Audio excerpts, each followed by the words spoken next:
ഇപ്പോൾ K M Ashraf M L A നമുക്കൊപ്പം ടെലിഫോണിലുണ്ട്.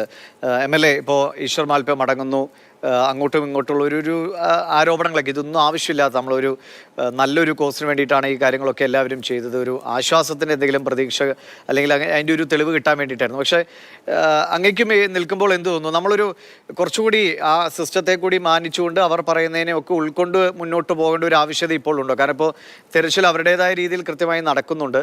ഈശ്വർ മാൽപ്പെ പറയുന്ന പോലെ അദ്ദേഹം പറയുന്നിടത്തേക്ക് ഈ ഡ്രഡ്ജർ എത്തിച്ച് എപ്പോഴും തെരച്ചിൽ നടത്താനൊക്കെ പ്രായോഗിക ബുദ്ധിമുട്ടുകൾ ഉണ്ടാവുള്ളൂ. അങ്ങ് അവിടെയുള്ള ആളാണ്, അങ്ങേക്ക് കാര്യങ്ങൾ തിരിച്ചറിയുന്നുണ്ട്. ഈ നമ്മൾ ഈ ഒരു കൺഫ്യൂഷൻ ഒഴിവാക്കേണ്ടതല്ലേ? ഇത് വല്ലാത്തൊരു കഷ്ടമാണ്. ഹലോ, കേൾക്കാമോ എം എൽ എ? കേൾക്കാം. ഞാൻ ഇന്നലെ രാത്രിയാണ് ഞാൻ അവിടെ നിന്ന് ഒരു ദിവസത്തേക്ക് മഞ്ചേശ്വരത്തേക്ക് മടങ്ങിയത്. ശരി. ഞാൻ ഇന്നലെ രാത്രി വരെ അവിടെ ട്രക്കിങ്ങിന്റെ മുകളിൽ അവിടുത്തെ അവരുടെ കൂടെ ഉണ്ടായിരുന്ന ഒരാളാണ്. പിന്നെ ഇന്നിപ്പോ കേൾക്കുന്ന ഞാനിപ്പോ മൽപ്പയോട് ഒരു അരമണിക്കൂർ മുമ്പ് സംസാരിച്ചു, അവിടുത്തെ MLA സംസാരിച്ചു. കൃത്യമായി അവിടെ അവരുടെ ഡിസൈൻ ചെയ്തിട്ട് അതിന്റെ പ്രവർത്തനങ്ങൾ നടന്നുകൊണ്ടിരിക്കുകയാണ്. ഇപ്പൊ നമ്മൾ പറഞ്ഞ CP4 ഇന്നലെ അർജുന്റെ ഫാമിലി, അർജുന്റെ പെങ്ങൾ അഞ്ജു, അവരുടെ ഭർത്താവ് ജിതിനടക്കമുള്ള ആളുകൾ ഞങ്ങളുടെ തെരച്ചിൽ കഴിഞ്ഞ് ഞങ്ങൾ മടങ്ങി വരുമ്പോൾ സതീഷ് ശൈലിന്റെയും എന്റെയും മുമ്പിൽ പറഞ്ഞു, സർ നിങ്ങൾ അതിൽ 1, 2, 3 നിങ്ങളിങ്ങനെ സെർച്ച് നടത്തുമ്പോൾ നാലാമത്തെ പ്രധാനപ്പെട്ട നമ്മളിപ്പോഴും പ്രതീക്ഷിക്കുന്ന ഒരു കേന്ദ്രത്തിൽ ഇതുവരെ സെർച്ച് നടത്തിയിട്ടില്ല എന്നറിയുന്ന അവരുടെ ഒരു ആശങ്ക അവർ പങ്കുവച്ചു. ഉടനെ ഇന്ന് ആ മേഖല തെരച്ചിൽ നടത്താൻ വേണ്ടിയിട്ടുള്ള ഒരു തീരുമാനമെടുത്തു. ആ മേഖലയിലേക്ക് ഇപ്പോൾ തെരച്ചിൽ തുടങ്ങി എന്നാണ് ഞാൻ അല്പം മുമ്പ് വിളിക്കുമ്പോൾ അറിയാൻ കഴിഞ്ഞത്. ഈശ്വർ മാൽപ്പെ അദ്ദേഹം മുങ്ങൽ വിദഗ്ധനാണ്. ഇതുമായി ബന്ധപ്പെട്ടുകൊണ്ട് ഒരുപാട് അദ്ദേഹം നല്ല രീതിയിൽ അവിടെ അദ്ദേഹത്തിൻ്റെതായ രീതിയിൽ ഇടപെടലും കാര്യങ്ങളൊക്കെ നടത്തിയത് ഓർക്കുന്നുണ്ട്. പക്ഷെ അതൊരു നമ്മൾ ആ രീതിയിൽ കൊണ്ടുപോകേണ്ട ആവശ്യമില്ല. കാരണം അവിടുത്തെ SP ആകട്ടെ, കളക്ടർ ആകട്ടെ, ഇൻചാർജ് മിനിസ്റ്റർ ആകട്ടെ, MLA ആകട്ടെ, അവരുടെ ഒക്കെ മോട്ടോ എന്ന് പറയുന്നത് നമ്മുടെ അർജുനെ കണ്ടെത്തണം. അതോടൊപ്പം അവിടുത്തെ ലോകേഷ് നായിക്കും ജഗന്നാഥ് നായിക്കും എന്ന് പറയുന്ന 2 ആളുകളെയും കണ്ടുകിട്ടണം എന്നൊരു ആഗ്രഹത്തോട് കൂടിയിട്ടാണ് പ്രവർത്തിക്കുന്നത്. ചെറിയ ചെറിയ അനിശ്ചിതത്വം വരുന്നത്. ഇപ്പം നാളെ ഏതായാലും ഞാനും അവിടെ എത്തുന്നുണ്ട്.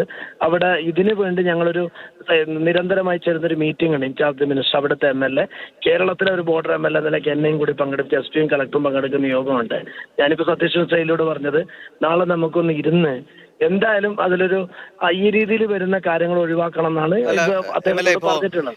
ഈ ഡ്രഡ്ജർ കൊണ്ടുവന്നിട്ടുള്ള തെരച്ചിൽ തന്നെ 2-3 ദിവസങ്ങളായി.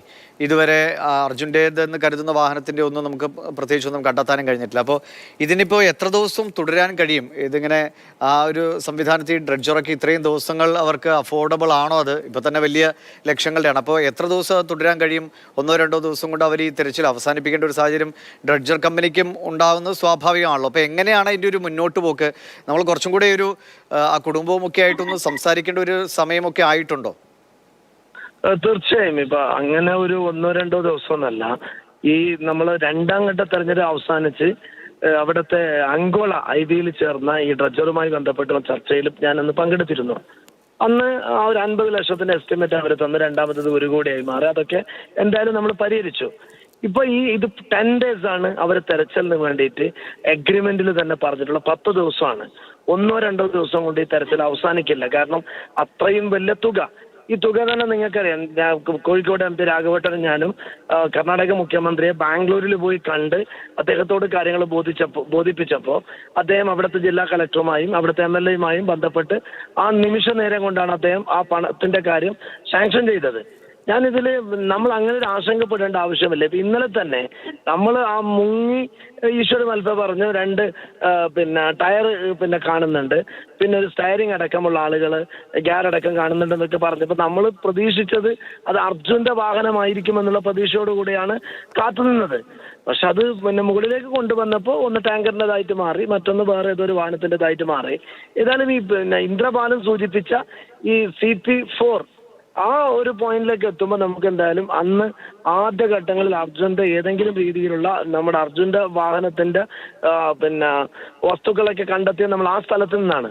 അതുകൊണ്ട് ഇത് 1-2 ദിവസം കൊണ്ടൊന്നും ഒരിക്കലും ഇനിയിപ്പോ ഈശ്വർ മാൽപ്പെ അദ്ദേഹം പറഞ്ഞ അദ്ദേഹത്തിന് ഇൻഡിവിജ്വൽ ആയിട്ട് ഒരു ലെറ്റർ കിട്ടിയാൽ അദ്ദേഹത്തിന് ആ സ്വാതന്ത്ര്യത്തോടെ പ്രവർത്തിക്കാനുള്ള ഒരു സമ്മതപത്രം കിട്ടിയാൽ അദ്ദേഹം വരുമെന്നാണ്. ഇനി അങ്ങനെ അദ്ദേഹത്തെ വീണ്ടും വിളിക്കേണ്ട ഒരു സാഹചര്യമുണ്ടോ, അതോ ഈ ഡ്രഡ്ജർ കമ്പനി അത് അവരുടെ ഒരു പ്രൊഫഷണൽ രീതിയിൽ തന്നെ മുന്നോട്ട് കൊണ്ടുപോകുന്നതാണ് ഇപ്പോൾ നമ്മളോട് ബിജു പങ്കുജു അവിടെ നിന്ന് റിപ്പോർട്ട് ചെയ്യുന്നത്? അപ്പോൾ ആ സംവിധാനം മതിയോ ഇനി? ഒരിക്കലും അല്ല. ഇപ്പൊ ഞാൻ ഈശ്വർ പൽപ്പയോട് ഒരു അരമണിക്കൂർ മുമ്പ് സംസാരിച്ചപ്പോൾ അദ്ദേഹം പറഞ്ഞത്, ഞാൻ ഇന്നേതായാലും ടയർഡ്. അദ്ദേഹം പിന്നെ വ്യക്തിപരമായിട്ടൊരു കാര്യം പറഞ്ഞു, വീട്ടിൽ അദ്ദേഹത്തിന്റെ കുഞ്ഞിനെന്തോ സുഖമില്ല, അങ്ങനെ ഞങ്ങൾക്ക് എന്തായാലും ഇന്ന് മടങ്ങേണ്ടി വരും സാറ്, ഞാൻ നാളെ തിരിച്ചു വരും എന്ന് പറഞ്ഞ് സതീശൻ സ്റ്റൈൽ MLA ഞാൻ ഇന്നത്തെ ഈ സംഭവ വികാസങ്ങൾ മുഴുവനും അദ്ദേഹത്തിന്റെ ശ്രദ്ധയിൽപ്പെടുത്തിയിട്ടുണ്ട്. അദ്ദേഹമാണ് തുടക്കം മുതൽ ഈ നിമിഷം വരെ ഇത്തരത്തിലുള്ള ഘട്ടങ്ങളിലൊക്കെ കൃത്യമായി ഇടപെടൽ നടത്തിയ ഒരാള്. അദ്ദേഹം പറഞ്ഞ പ്രശ്നമില്ല. ഈശ്വരനെ ഏറ്റവും കൂടുതൽ അവിടെ പിന്നെ ഈശ്വരന് വരാനുള്ള ഒരു കാരണം എന്നറിയുന്നതും പിന്നെ നമ്മളെ സതീശൻ സ്റ്റൈലിന്റെ ഒരു ഇടപെടലാണ്. അപ്പൊ നമ്മൾ ആ രീതിയിലേക്ക് ആ ചർച്ച കൊണ്ടുപോകേണ്ട, ഇത് മുഴുവനും ഒന്ന് കോർഡിനേറ്റ് ചെയ്തിട്ട് നമ്മൾ എത്ര നമ്മൾ കൊണ്ടുപോയതല്ല ശ്രീ അഷ്റഫ്.